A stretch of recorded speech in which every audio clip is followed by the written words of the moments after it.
à ce que s'est passé. À nouveau, bienvenue tout le monde à cette journée de la lutte contre le racisme, pour maintenant adapter ces pratiques dans plusieurs contextes. On est ici avec Holly Murphy dans le Google, Janet Montagu, et on va se présenter, partager ce qu'ils ont partagé et partager de leur travail contre le racisme. Donc, je vous cède la parole. Qui veut passer en premier? Oui, j'y vais. Bonjour tout le monde. Je suis Polly Murphy. Je suis une elle. Très heureuse d'être là aujourd'hui.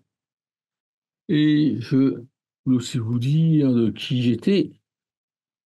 Je suis quelqu'un qui m'occupe en pratique avancée en termes de santé. Et je voulais aussi vous dire que sur Nouveau-Brunswick, j'étais traditionnel des Nordiques.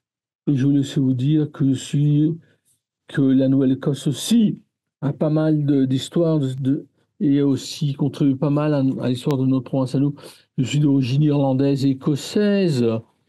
Et quand je regarde mon travail, hein, pour moi, c'est important que de dire comment l'endroit où on travaille est un endroit sans problème, sans danger. Et ceci veut dire qu'il n'y ait pas de racisme non plus.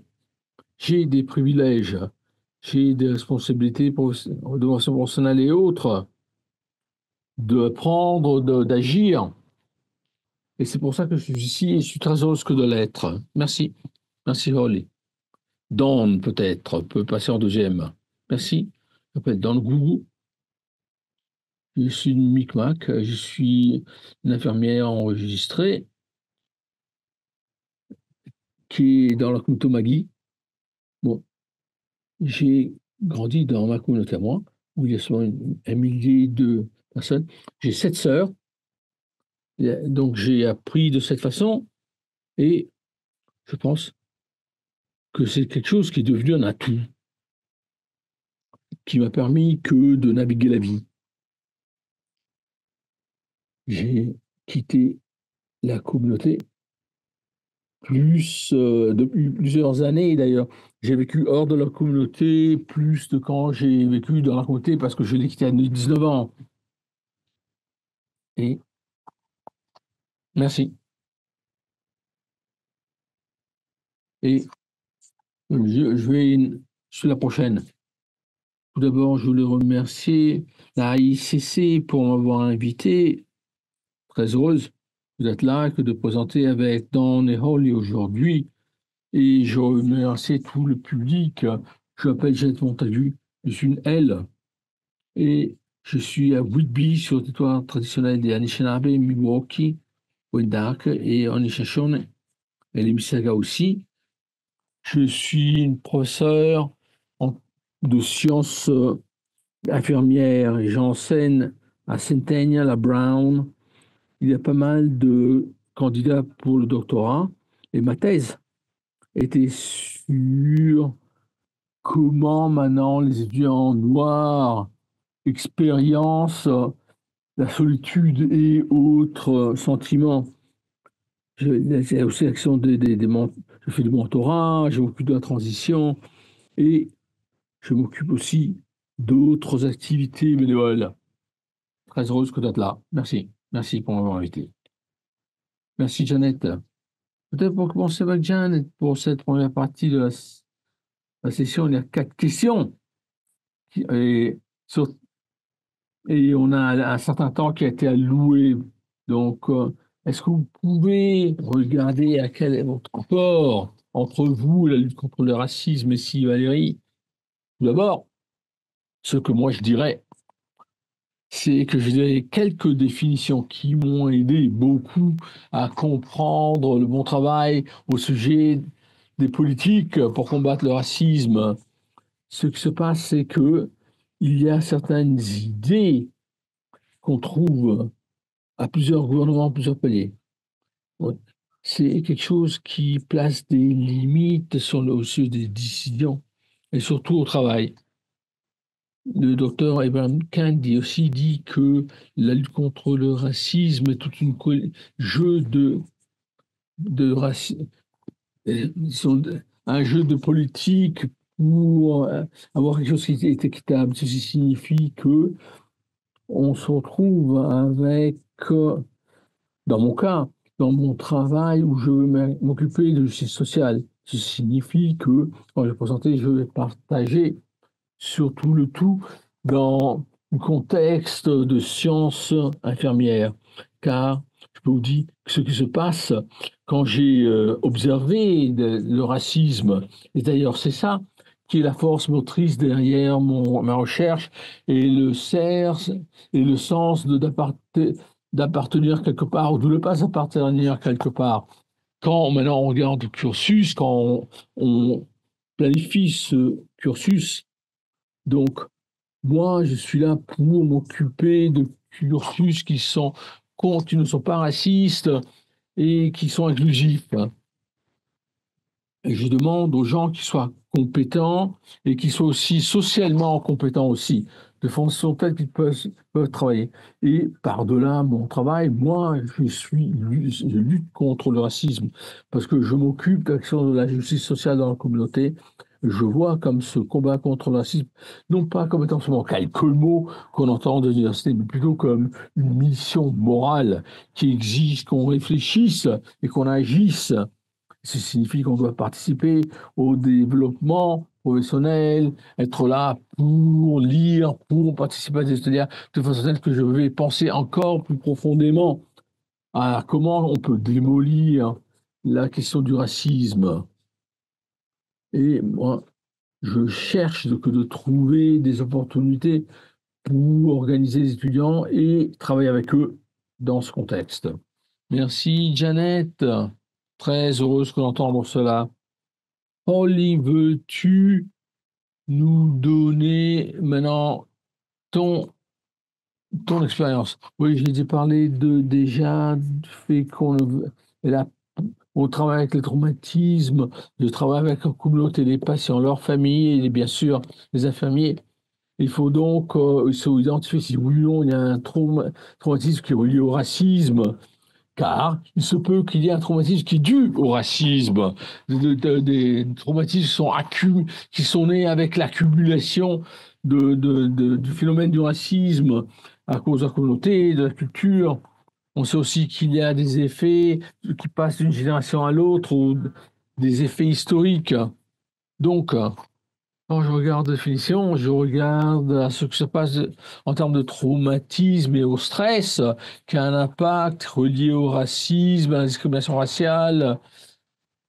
Et il y a des facteurs comme par exemple les stéréotypes, les commentaires, le fait qu'on ne peut pas faire une carrière. C'est quelque chose qu'on voit aussi tous les jours. Ça peut aussi avoir une composante émotionnelle. Et les gens peuvent le voir quand ils l'ont vu par eux-mêmes, ils l'ont vécu, ils ont vu leurs proches passer par cela. Ça signifie aussi que euh, les médias et on va participer, car on voit le racisme aussi dans les médias et dans le système en général. Il y a aussi l'action de la rétraumatisation. Et quand on regarde maintenant aux effets physiques, ainsi de suite, hein,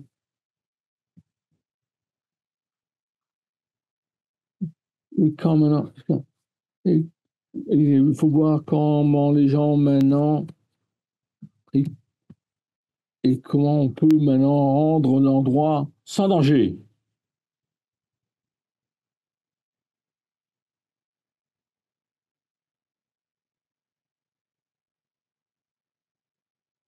Et car ils craignent qu'on va leur prendre l'enfant.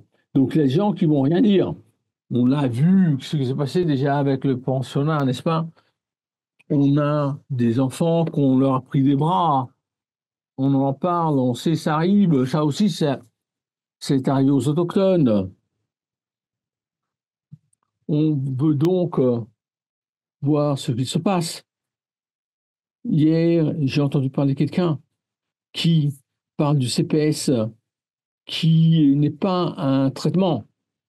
On pourrait et ça, c'était le CPS, en ce cas, c'est pas le traitement, c'était plutôt le service, de l'enfance et on disait: «Non, on va pas envoyer ou mes petits-fils dans ce genre de programme». Car ils pensaient toujours ce qui se passait avec le pensionnat, il faut changer cela, bien sûr, dans le système de la santé.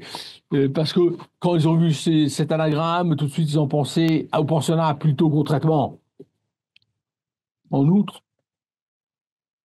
quand on regarde aux jeunes Afro-Canadiens en Nouvelle-Écosse, ils reviennent parfois avec des os brisés.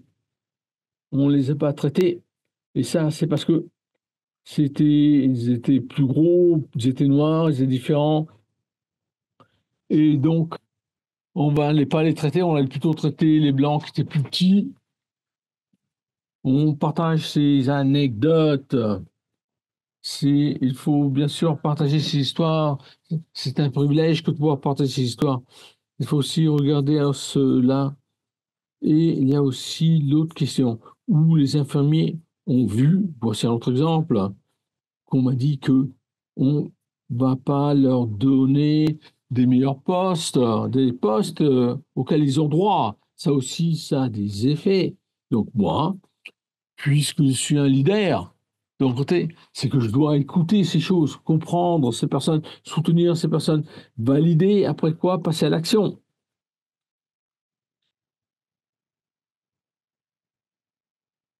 C'est fantastique d'entendre toutes ces choses,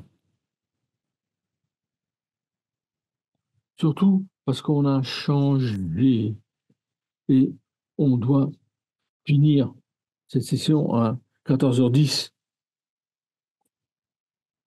Donc, il faut passer à d'autres choses. Donc, merci beaucoup. Donne à toi. Merci. Même question. Donc, c'est quoi qui te relie au monde de la lutte contre le racisme? Je voudrais répéter ce qui vient d'être dit aussi bien par Janet Coley de ce côté. Moi aussi, je travaille et je un rapport. Et c'est une question de demeure, là d'où je viens, vous savez, même aujourd'hui, je rassemble des données et il y a des choses qui n'ont aucune signification, à moins que je ne les rassemble dans une anecdote. Je pense, ah, tu sais, il y a tellement d'exemples. Par exemple, quand moi, je vivais à la maison, j'en ai un ici sous la main, j'ai un neveu qui, on a diagnostiqué le schiz.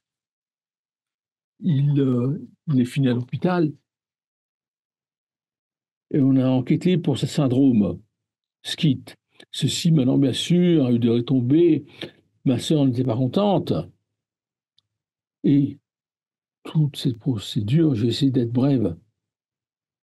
On a essayé d'avoir un DNR et ma sœur ne comprenait pas ce qui se passait. Et il y avait une cérémonie. On voulait maintenant baptiser l'enfant, puisqu'ils sont catholiques. Et aussi, on voulait passer par une cérémonie traditionnelle. On est à la chapelle. Mais maintenant, pour obtenir maintenant la célébration traditionnelle, il y a eu des problèmes. On a donc dû faire ça hors de notre communauté. Et je pense toujours à ça. C'est quelque chose dont je me rappelle toujours. Regardons maintenant ce qui se passe maintenant. Il y a quelques mois, il y avait un jeune enfant. Avec lui, on apprend que les gens font des choses, il y a des changements. Il y a bien sûr toujours des changements qui ont lieu. Et quand j'étais dans la salle pour parler à la famille, j'ai vu qu'ils avaient tous les emblèmes qu'on utilise pour la purification, cérémonie de purification. Je connaissais quelle était la cérémonie. Et donc je demandais, est-ce qu'on peut l'utiliser Ben, on peut le faire, mais dehors. Pourquoi? On le faisait le matin à la maison.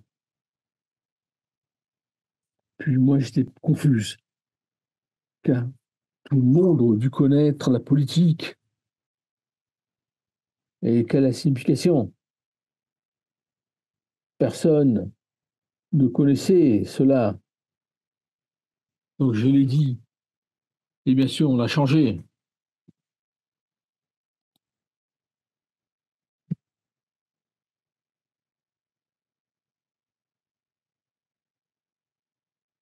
Il y a donc des bouts là. Merci. Merci. De très bel exemple. Très bel exemple.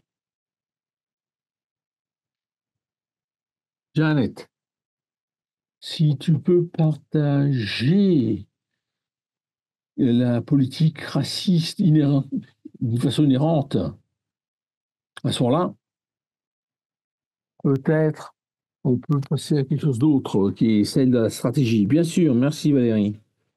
Bien, moi j'aime cette définition, c'est-à-dire on regarde la définition de l'auteur que j'ai cité, le qu'est-ce qu'une politique raciste, et dit que c'est toute mesure qui soutient ou dont le résultat a maintenant des résultats non iniques dans un certain groupe.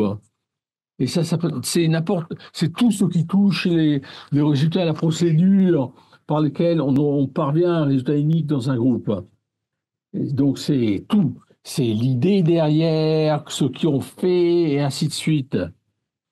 Et il peut aussi avoir des autres choses qui peuvent avoir maintenant des effets uniques sur certains groupes. Il faut donc regarder au, à quelque chose d'historique. Est-ce que c'est quelque chose qui vient de l'idéologie ou de quoi?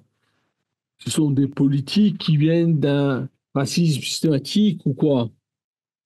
Et qui a des résidus racistes. Par exemple, la façon par laquelle maintenant on va admettre quelqu'un à l'école. Mais en fait, ça, c'est quand les Noirs n'avaient pas accès à l'université postsecondaire, à l'université postsecondaire. En outre, il faut aussi considérer la façon par laquelle, hein, et je le sais, pour les gens qui étaient là, le docteur Etowa a donné une présentation très bonne où elle a parlé de l'importance que d'avoir plusieurs voix, plusieurs perspectives au sujet de comment on développe les politiques. Et moi, je dis qu'il faut maintenant se poser la question. Qui a créé la politique? Qui a mis en place la politique? Qui était inclus? Car, vous savez, s'il y a des politiques qui maintenant, si maintenant on a des gens qui vont frapper certaines personnes, mais ces personnes ne sont pas incluses dans le processus de la mise en exécution et aussi de la planification, ça, c'est raciste. De même, il faut regarder au fait que le cursus est ici maintenant eurocentrique. Regardez donc sur comment on regarde des modèles eurocentriques pour voir comment on peut l'utiliser sur plusieurs groupes.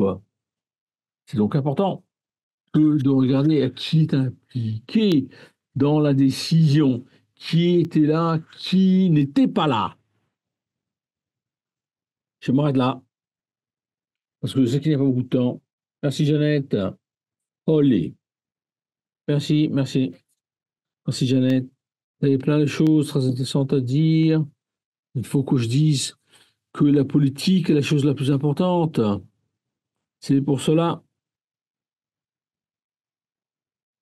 que si on dit que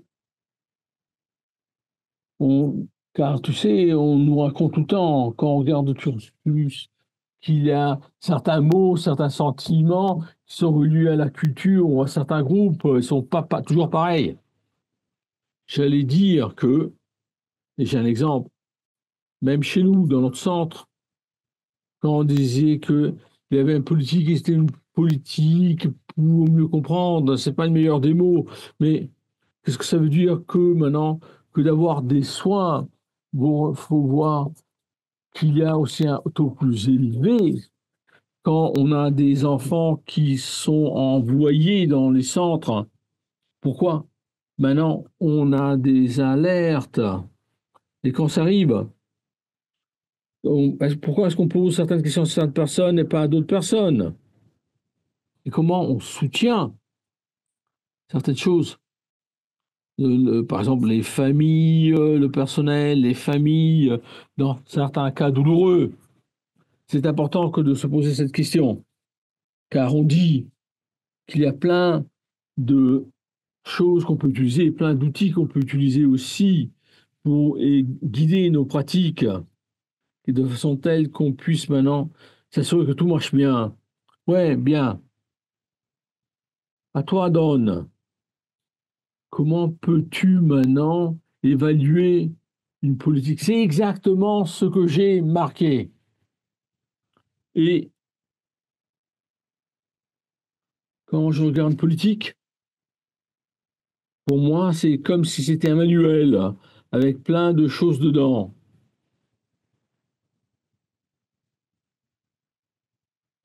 Et en outre, quand on regarde ce dont on a besoin pour devenir quelqu'un qui étudie les sciences infirmières dans la communauté, c'est différent du système politique où devrait l'être. Par exemple, la chimie, la biologie. Donc, la question de qu'est-ce qu'on a besoin pour entrer dans le système, pour voir si maintenant il y a un endroit où on peut s'asseoir et étudier. En général, les autochtones ont une moyenne inférieure. C'est donc une place, c'est une place. Mais c'est il n'y a pas de la terre, c'est de la terre, mais s'il n'y a pas de l'eau, s'il n'y a pas de soleil, ainsi de suite, ça reste de la terre et rien d'autre. Oui, oui, très important. Quand on regarde aux individus, je veux maintenant rassembler ces choses. Je veux regarder à comment on peut s'occuper de ces politiques et des choses qu'on doit apprendre. On commence par Holly. Merci. Maintenant, moi, je pense qu'on doit travailler ensemble. Quand on regarde aux gens, aux personnes qui essaient que de faire des choses, c'est ça que j'ai remarqué. Les gens essaient de faire de leur mieux avec ce qu'ils ont. Et il y avait eu, tu sais, des microagressions, avec des gens qui sont trouvés dans le bain à cause de certains problèmes. On avait tous essayé de faire des choses. Et comment est-ce qu'on peut regarder tout ensemble à cela? Et on a donc pris ceci, on l'a mis dans certains contextes, et on s'est dit, pour regarder au travail qui est dans les départements, pour se regarder à l'équité, à ce sens d'appartenance, et regarder à ces questions au niveau de l'organisation même. Et donc, il faut avoir de la formation sur la microagression, sur le racisme, sur les politiques, ce qui se passe, sur les enquêtes, qu'est-ce qu'on peut faire, ainsi de suite. Il faut regarder au leadership aussi, avoir la formation sur cela. Un autre exemple qui a été identifié, c'est quand on a parlé de la représentation dans le monde de la force travail.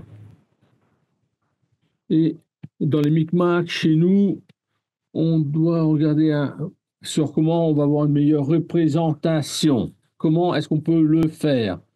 Et on va voir si c'est le cas ou pas le cas. Donc, qu'est-ce qu'on fait? Bah, comment on Quel peut est faire le ça? travail, Beaucoup de qu'on travail a a fait été fait ensemble avec tout le monde pour voir qu'est-ce ensemble, qu'on peut faire, collectivement, pour avoir essayer de voir davantage de diversification, travail sur ça. comment on peut refléter la diversité dans les soins basés sur le traumatisme, le leadership, les positions désignées, comment on a fait une revue, comment on peut faire ça de façon plus diverse. Et après ça, on peut avoir des gens dans le système, mais comment est-ce qu'on respecte vraiment ça? Comment on le fait? Bah, Comment on retient, on retient les infirmiers. Alors, je pense que on a travaillé sur beaucoup d'éléments. C'est pas une chose qu'on va faire une fois, c'est quelque chose qu'on doit continuer à faire. Il faut qu'on continue à s'améliorer, à trouver des façons de le faire. Je vais m'arrêter là. C'était juste un exemple.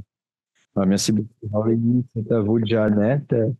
Juste pour parler de stratégie pour les leçons clés et la mise en œuvre. Alors, stratégie auquel je peux penser, quand vous mettez en œuvre des positions anti-racisme, je pense que ça demande une certaine planification et un engagement continu avec les collaborateurs. Alors, par exemple, on a besoin d'avoir un engagement des leaderships, des institutions, une stratégie qui est très importante. Les leaders institutionnels, qui font des prises de décision doivent faire du travail anti-racisme. Ça pourrait être le président de l'organisation, le doyen, les gérants, les têtes, les coordinateurs de programmes. Euh, je pense que c'est important pour avoir le système en place. Donc, vous avez besoin de s'assurer que l'antiracisme soit ancré dans l'organisme. Alors, pendant la mise en œuvre de la mise à l'échelle, je pense qu'il faut montrer des preuves de politique antiraciste en particulier, comment ça affecte le patient. La réputation institutionnelle, la conformité avec l'agrément, les mesures d'agrément, il faut collaborer, il faut vraiment s'engager à des actions qui vont vraiment avoir un impact sur notre exercice. De notre point que je partage, que je peux partager, on sait qu'on a une politique, mais comment on sait qu'elle marche?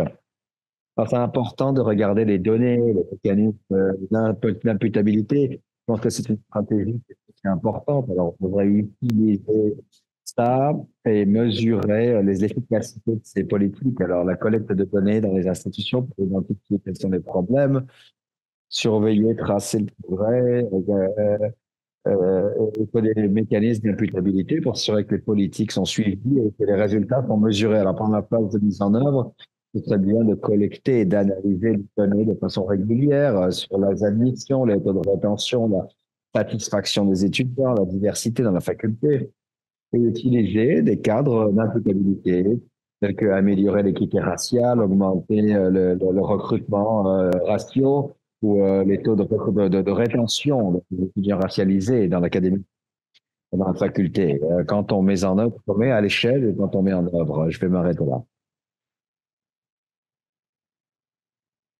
Ou de très bonnes stratégies.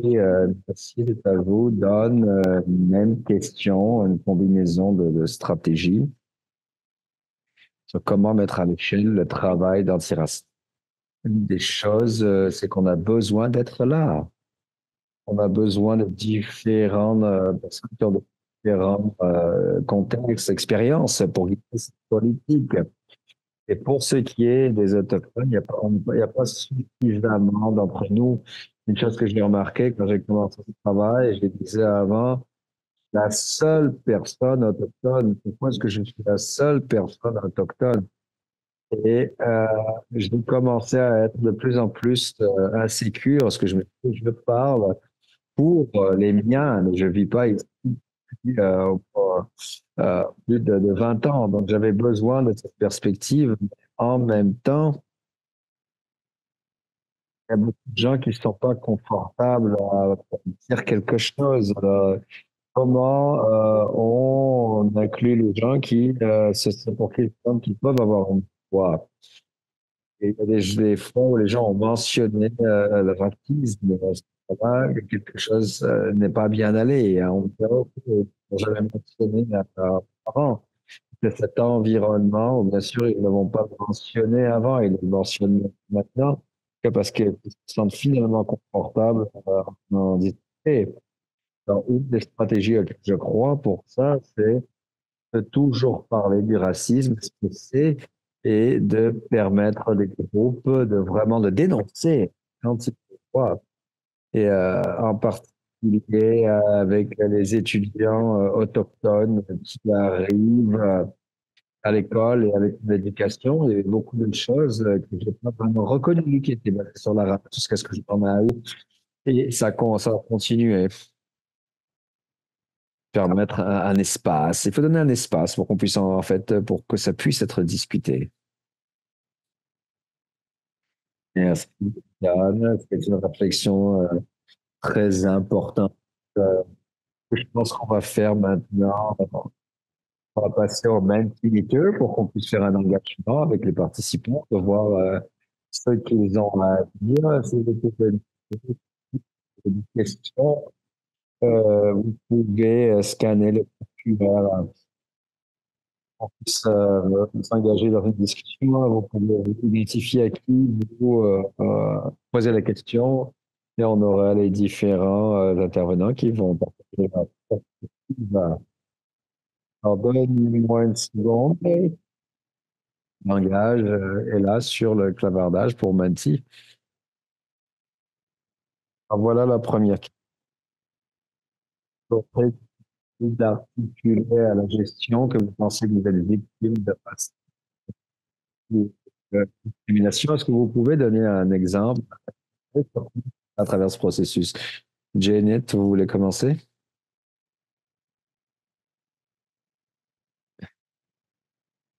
Là. Je pense que très bonne question et c'est difficile quelquefois d'articuler quand vous sentez le racisme qui est dirigé par vous ou vous sentez la discrimination. Et quand ça se passe, je trouve que vous sentez l'anxiété. Vous n'avez pas vraiment, vous pensez que vous n'avez pas l'autorité, la force d'en parler, mais je sens que c'est important de mentionner ça et de regarder quels sont les mécanismes de soutien dans la pour aider à vous soutenir. En général, il y a des mécanismes de soutien qui sont disponibles pour vous donner soutien, pour que vous puissiez que vous avez vraiment un père, quelqu'un à parler à un collègue qui pourrait vous aider. Alors, vous sentez que vous êtes capable d'aller parler à la direction là-dessus. Que si vous faites victime du racisme, il y a quelque chose qui puisse être fait. Je n'ai pas lu,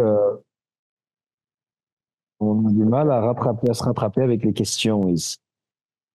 Alors, donnez-nous une seconde, c'était une très bonne réponse, Jeannette. Je pense passe à la prochaine question. Est-ce que vous avez rencontré des agences qui ont des politiques qui c'est pas vraiment qui sont pas en place?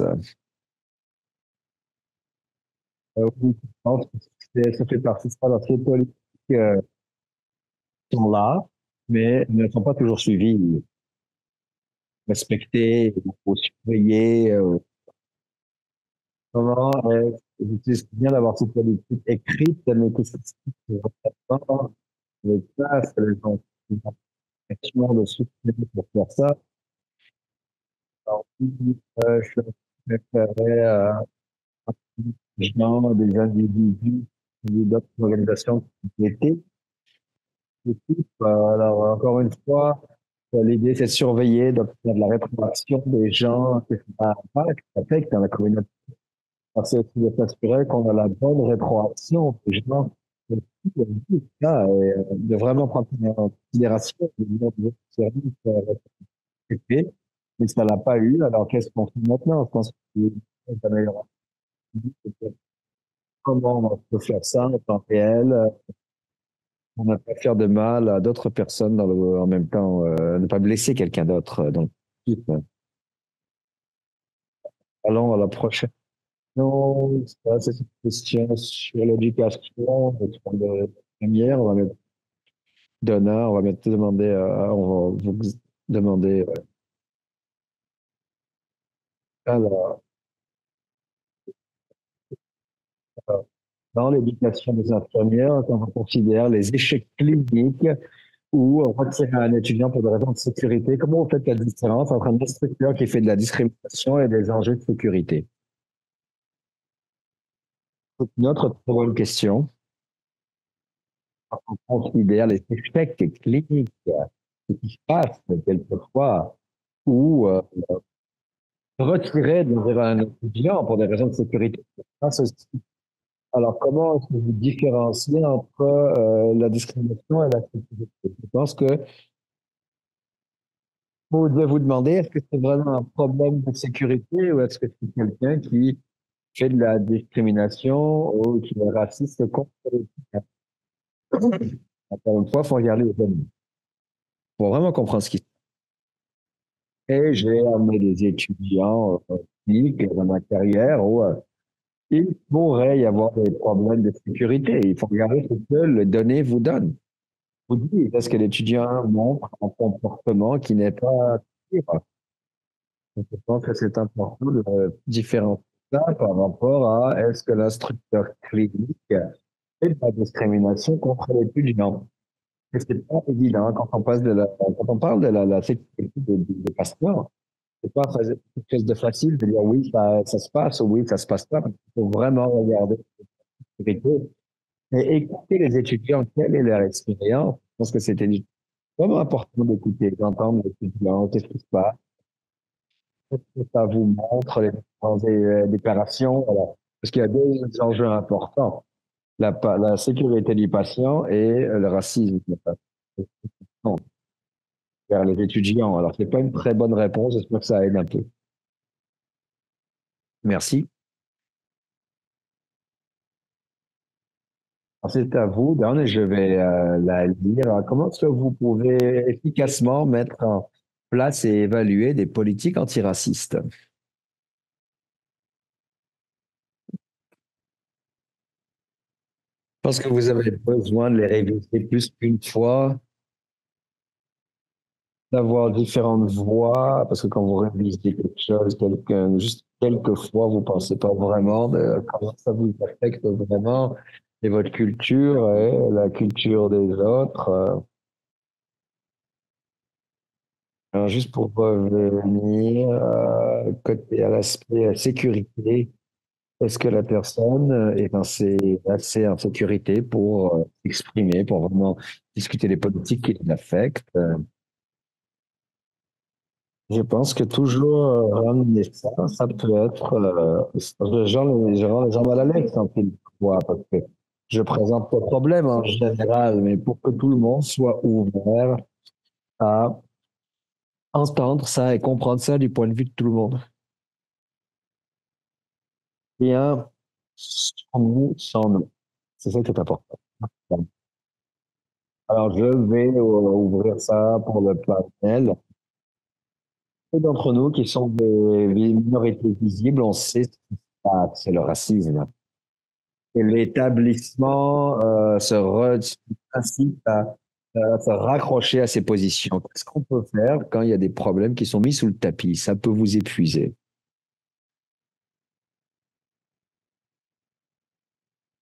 Que quelqu'un veut répondre? Premier.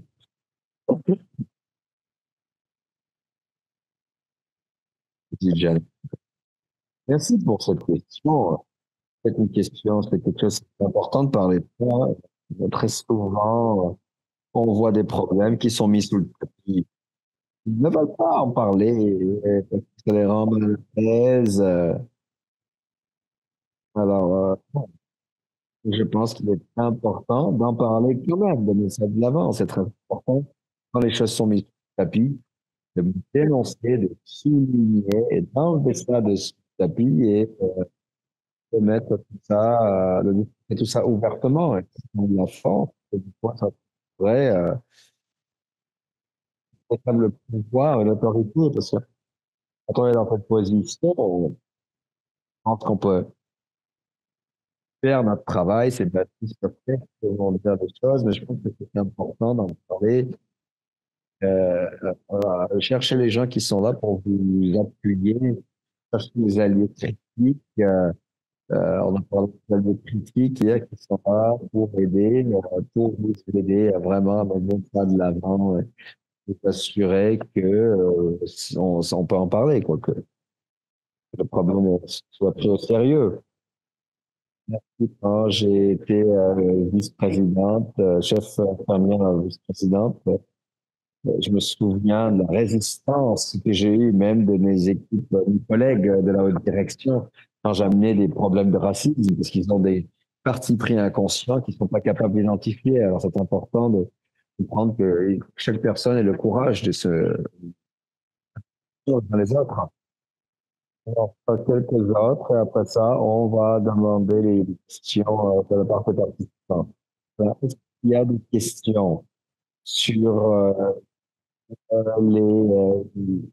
les suggestions sur montrer euh, aux infirmières qui ont été formées à l'étranger sur les attitudes racistes d'autres cultures?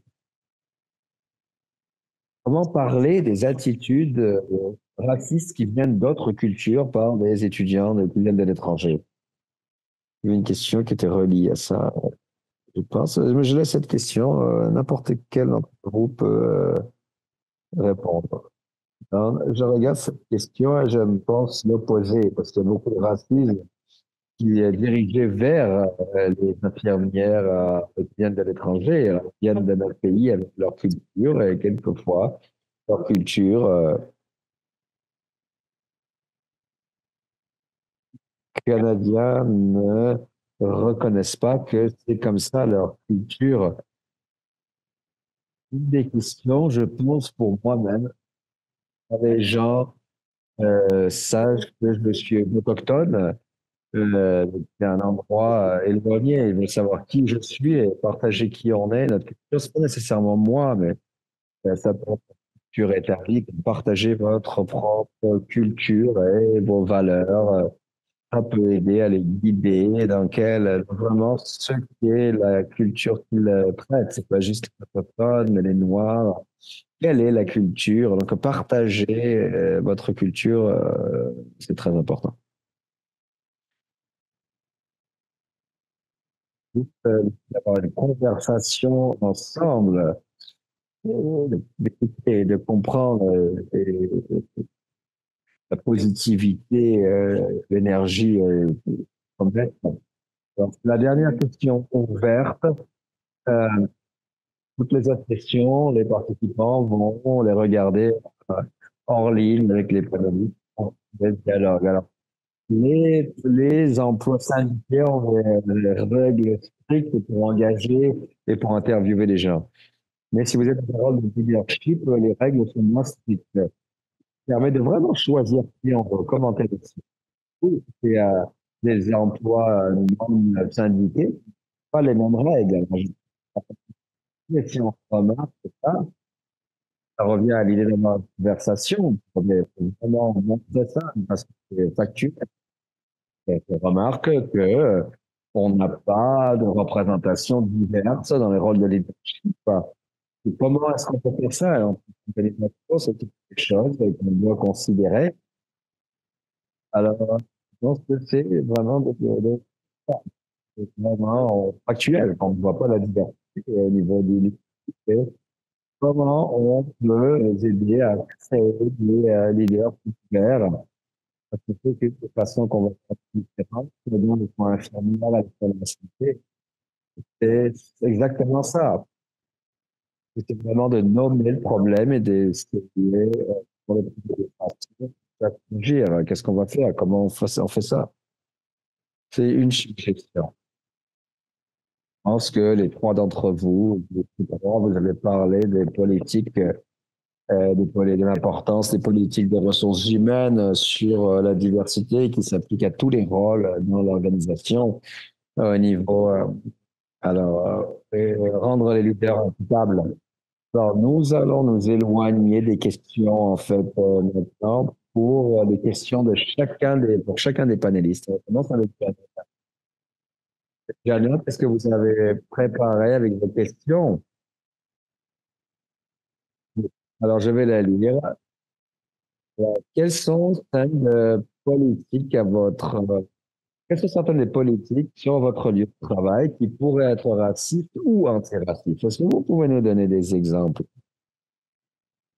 Et on utilise le Mentimeter pour ça. On utilise toujours Mentimeter. Ça devrait être ouvert. Je m'assurais avec Kijaja que ça reste ouvert pour qu'on puisse recevoir les réponses.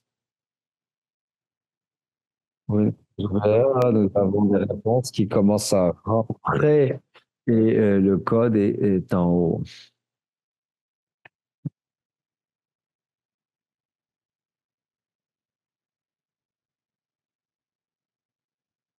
On va attendre qu'il y en ait d'autres qui rentrent. J'en vois celle que j'avais pensé dans ma présentation, c'était sur les règlements au niveau de la vestimentation dans les pratiques cliniques. On entend souvent les politiques de vestimentation qui, quelquefois, peuvent être racistes, ne sont pas inclusives. Alors, ça entraîne un point.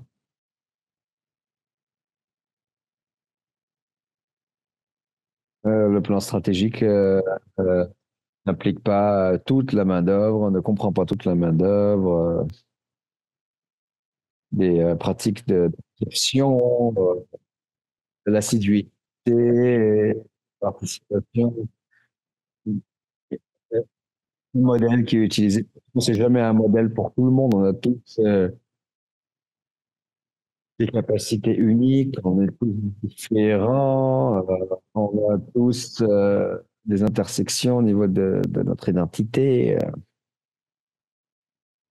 Police, politique d'admission, congé férié,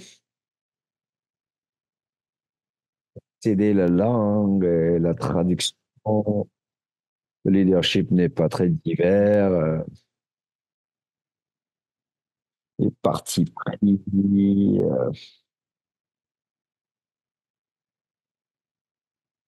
des pratiques de recrutement qui ne sont pas très diverses, incapable de prendre des vacances, des congés.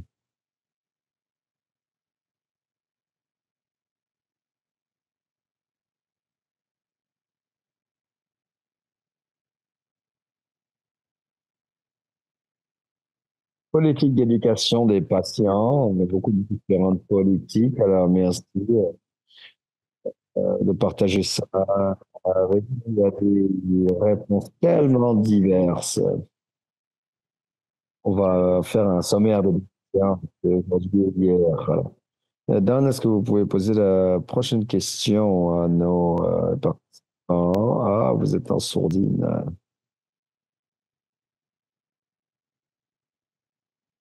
Je commence toujours, c'est comment est-ce qu'on peut s'occuper d'une personne si on ne veut pas les connaître? Alors, comment vous pouvez remplir, répondre à prendre vos responsabilités de connaître vos patients et collègues, leurs valeurs, leurs croyances et leur culture? Qu'est-ce que vous allez faire pour ça vous assurer que vous apprenez à connaître vos patients et vos collègues? Alors, voilà, poser des questions, dialogue, la curiosité, engager dans toutes sortes de conversations. J'entends beaucoup d'écoute, éducation,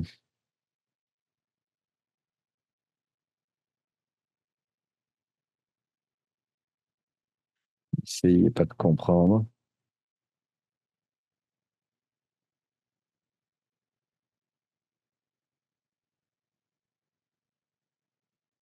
Alors, on comprend qu'elle ne mangeait pas son déjeuner, mais vous comprenez que la personne a été une résidente d'un pensionnat indien. On l'a forcée à manger du gruau et en connaissant ça sur sa patiente, il faut leur offrir quelque chose. S'ils ne mangent rien, euh,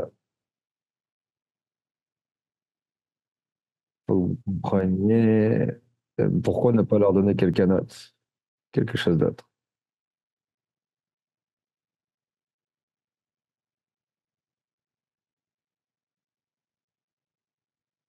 Je n'ai pas été éduqué sur cette histoire en grandissant dans cette communauté. C'était pas jusqu'à ce que je quitte ma communauté que c'était les stéréotypes qui m'ont été présentés sur avoir une maison gratuite, jamais payée.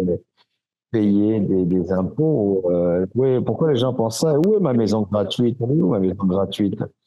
On disait toujours que je devais m'être éduqué sur pourquoi les gens se sentaient comme ça, cette éducation, et utilisaient ça pour aider les gens à comprendre la réalité.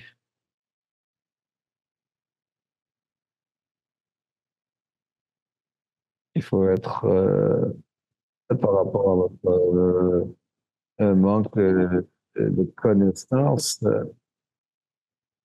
Merci de partager cet exemple sur la signification de la nourriture et ce que partage beaucoup. Alors, je vais maintenant poser la dernière question. Je vais Olive, je vais vous poser la dernière question. Merci. Alors, j'espère que vous pouvez tout ce que vous pouvez faire dans la première journée, semaine ou mois pour promouvoir les politiques la mise en œuvre de politiques anti-racisme sur le lieu de travail. Alors, bien sûr, il y a dialogue, poser des questions, soyez. Puis,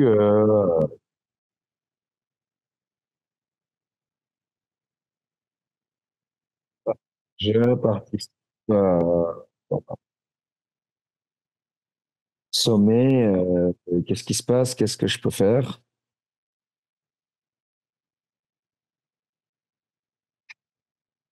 Alors, après, je viens d'envoyer un courriel pour m'assurer si on peut faire des changements pratiques,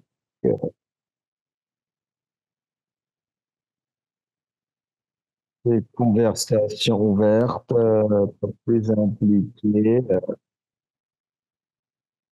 Une chose qu'on peut faire immédiatement,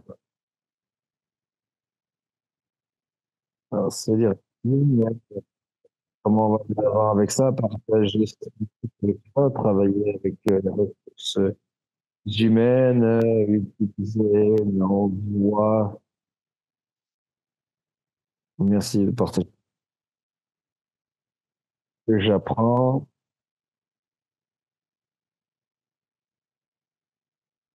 Partager, initier.